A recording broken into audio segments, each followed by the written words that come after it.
Welcome back to our journey of self-discovery and growth. In every age, people are taught that power comes from being loud, being busy, or being seen by everyone. The Stoics believed in a different kind of strength. Marcus Aurelius wrote in his journal, Meditations, that when you let noise, praise, fear, and reaction control you, you lose control of your own mind. True strength begins when your inner world is no longer controlled by everything that happens. A river that flows everywhere without direction loses its power. A river with banks can change the landscape. In today's world, we are rewarded for answering, for sharing our feelings, and for being available all the time. Many people think that saying yes to everything makes them kind, valuable, or important. Over time, this habit makes us tired, resentful, and dependent on what others think of us. The Stoics offer a path. They teach us to be steady, to act with purpose, and to stay calm when others try to pull us into chaos. This philosophy is not about becoming cold, distant, or uncaring. Seneca, a teacher, emphasized the importance of serving others, being a good friend, and doing what is right. The Stoic ideal is not about not feeling anything. It is about being in control of our emotions. It is about caring without losing our peace. It is about standing without being cruel. Today, we will explore 15 rules of the Stoics through 4 deeper principles of self-mastery. These principles are based on wisdom and are supported by modern psychology, including the work of Carl Jung. Together, they show us why having boundaries creates value, why being in control of our emotions matters, why taking time to think transforms our reactions, and why self-respect must come from within than from what others think of us. Listen carefully, because these lessons do not just change our behavior, they change who we are. Rules number 1. Know yourself.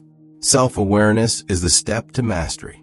Epictetus, a teacher, said that no one can live wisely without examining their own thoughts and desires.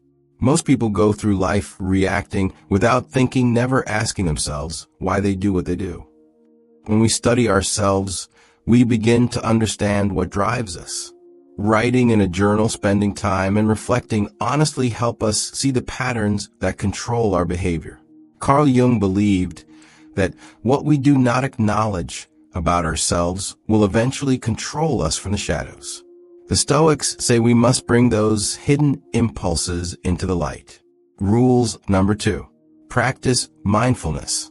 Attention is a powerful thing. When our minds are always wandering to the past or the future, life becomes fragmented.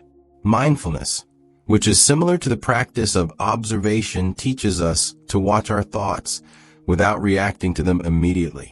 Marcus Aurelius often reminded himself to come to the present moment, because that is the only place where we can think clearly. A distracted mind is easily controlled by others. A calm and observant mind is difficult to disturb. Rules number 3. Embrace adversity. The Stoics did not see hardship as a sign that life's unfair. They saw it as a chance to strengthen our character. Fire makes steel stronger.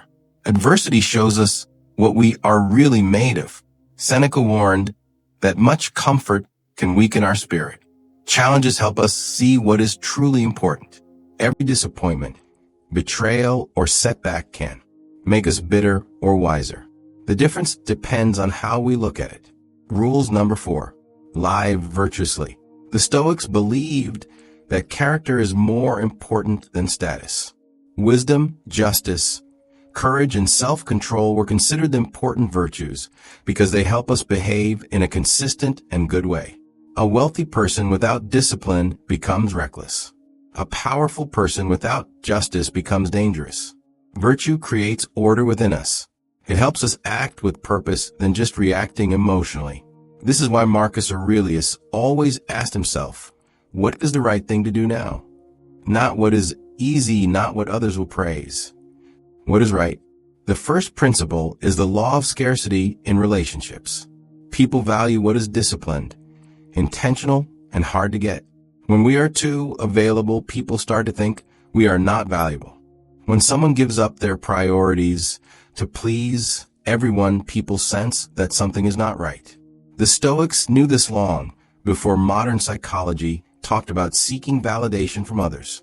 Our self-respect decreases when we depend much on what others think of us. There is another reason why scarcity is important. Human attention is drawn to what's different. When we always explain ourselves, seek reassurance, and look for recognition, we become predictable. Predictability reduces our impact. The Stoics encouraged us to speak and act with intention, not desperation. Marcus Aurelius admired people who remained calm under pressure than those who were emotionally dramatic. This does not mean being silent or unavailable. It means speaking with purpose of desperation. Consider how nature works. Mountains do not announce their strength. People travel far to see them. Oceans do not ask for admiration. Their depth commands respect. In the way, being steady and calm creates gravity. Others start to trust us when we are not controlled by panic, vanity, or the need for validation. The danger of pleasing others is that it slowly disconnects us from our values. Someone who cannot tolerate disapproval will eventually make decisions based on what others think. Jung warned that the parts of ourselves that we reject do not disappear. They come back as resentment, anxiety, or passive aggression. The Stoics teach us to align our actions with our principles. We cannot control what others think of us. We can control how we behave. That realization is liberating because it shifts our energy from seeking approval to building character. This is why the Stoics valued solitude. When we are alone, we can see if our identity depends on stimulation. When we can sit peacefully with our thoughts, we stop needing external attention to feel alive. Independence grows quietly. Then it starts to influence every conversation, decision, and relationship we have. A disciplined mind does not chase approval compulsively. Instead, it contributes, thoughtfully listens carefully, and acts from conviction than insecurity. That is the beginning of inner strength and emotional freedom. Rules number 5. Practice detachment. Detachment does not mean isolation. It means not tying our peace to things we cannot control. Epictetus drew a line between what belongs to us and what is not. Our reputation, praise, and what others think of us are outside our control. Our character and judgment are within our control. The more we cling to validation, the more fragile our emotional stability becomes. Detachment gives us freedom because it teaches us to participate in life without being controlled by every outcome. Rules number 6. Seek wisdom. Knowledge alone is not enough to guide a life. Wisdom requires discernment. It asks whether our habits align with truth or just with pressure. Seneca encouraged learning because the mind either grows stronger through reflection or weaker through imitation. A wise person studies history, psychology, philosophy, and human nature to understand themselves, not to control others. Wisdom creates distance from behavior, and it transforms reaction into thoughtful response. Rules number 7. Cultivate resilience. Resilience is not just being optimistic. It is the ability to recover without losing our integrity. Cognitive behavioral therapy supports this principle by teaching that our beliefs shape our emotional experience more than external events. Two people can face the failure, but interpret it differently. One person becomes helpless while the other adapts and moves forward. Resilience grows when we see hardship as instruction rather than permanent identity. Rules number 8. Practice gratitude. Gratitude protects our minds from dissatisfaction.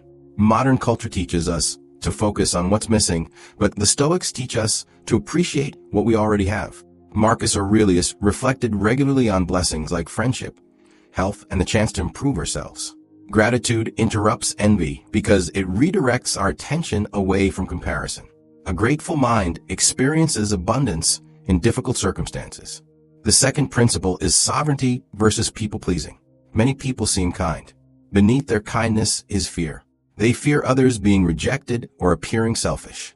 As a result, they betray their boundaries. The Stoics reject this kind of self-erasure. True kindness is voluntary, not driven by fear. Rules number 9. Exercise self-control.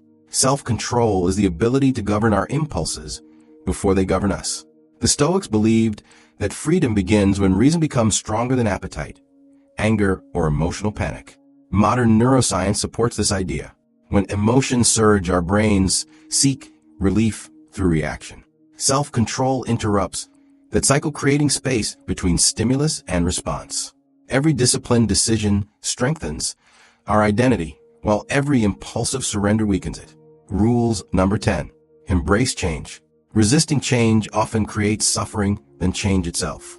Heraclitus, a philosopher admired by the Stoics, observed that life is like a flowing river. Relationships evolve, careers shift, bodies age, and circumstances transform without permission. A rigid mind breaks under pressure because it demands permanence from an impermanent world. Adaptability, however, allows movement without collapse. The Stoics teach acceptance, not passive resignation, but as intelligent cooperation with reality. Rules number 11. Practice compassion. Some people think the Stoics are emotionally distant. Compassion is at the heart of the philosophy. Marcus Aurelius reminded himself that humans are designed for cooperation. Compassion does not require weakness. Understanding. A disciplined person can maintain boundaries while treating others with dignity. In fact, boundaries often protect compassion from becoming resentment. Without limits, generosity eventually turns into exhaustion. Rules number 12. Focus on the present. Anxiety often emerges from mental time travel. Our minds imagine futures or replay painful memories. The Stoics bring our attention back to the moment. What can we do now? What decision can improve this moment? The present is powerful because it is the place where we can take action. Everything else is projection or memory. A centered person learns to operate in the present, where reality actually lives. The third thing to think about is the power of taking a break.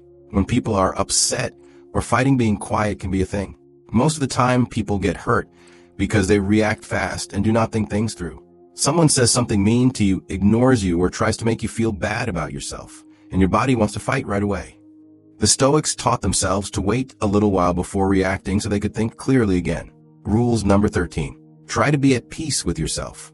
Being at peace does not mean you can control everything that happens to you. It means you can control how you think about things. Epictetus said that things that happen to you do not bother you. It is what you think about those things that bothers you. This idea helped create a kind of therapy called behavioral therapy a long time later. When you wait before reacting to something, you can look at your thoughts, not just do what they tell you to do. Taking a break can help you think clearly. This is important for your body too. When you are stressed, a part of your brain called the amygdala gets excited. It makes you want to do things without thinking. If you wait, the part of your brain that thinks clearly can take over again. A time ago, the Stoics and now psychologists say the same thing. Being able to control your emotions helps you make good choices. Reacting calmly is not weak, it is strong. Rules number 14. Show people what to do by doing it yourself. Being a leader is not about telling people what to do. It is about doing things first. People pay attention to what you do more than what you say. Seneca said that if you want to teach people about being good, you have to show them by being good yourself. If you tell people to be disciplined, but you are not, they will see that you are not being truthful. If you do what you say, people will want to follow you. Being a person quietly can help people more than trying to convince them loudly. The fourth thing to think about is getting to know yourself. Jung said that people hide things about themselves that they do not like. Sometimes we feel bad about ourselves. We are jealous or we are angry and we do not even realize it. If we do not think about these feelings, they can still control what we do. Some people want attention all the time because they are afraid they are not important. Other people always say yes to things because they are afraid of being alone. The Stoics say we should face these fears of running away from them. We should try to understand our feelings, not just get rid of them. If we know ourselves better, we will not react much to things that happen to us. We will respect ourselves more. We will not need other people to tell us we are good. If we respect ourselves, it is nice when other people like us. We do not need them to. Rules number 15. Remember that you will die someday. The Stoics thought about death to help them be awake and alive. Thinking about death helps us know what is important. We will not waste time on things that do not matter. Marcus Aurelius reminded himself that life is short. We do not know what will happen. Thinking about death helps us use our time well. When we know that we will not be alive forever, we stop trying to impress people who will also die someday. As we finish this, remember that being a Stoic is not about being smart, it is about living good life. These rules are not things you have to do, they are ways to help you be clearer, stronger, and more balanced.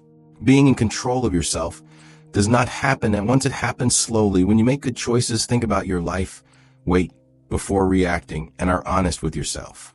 The world we live in now will try to make you react fast, want attention all the time, and measure how good you are by how many people know you.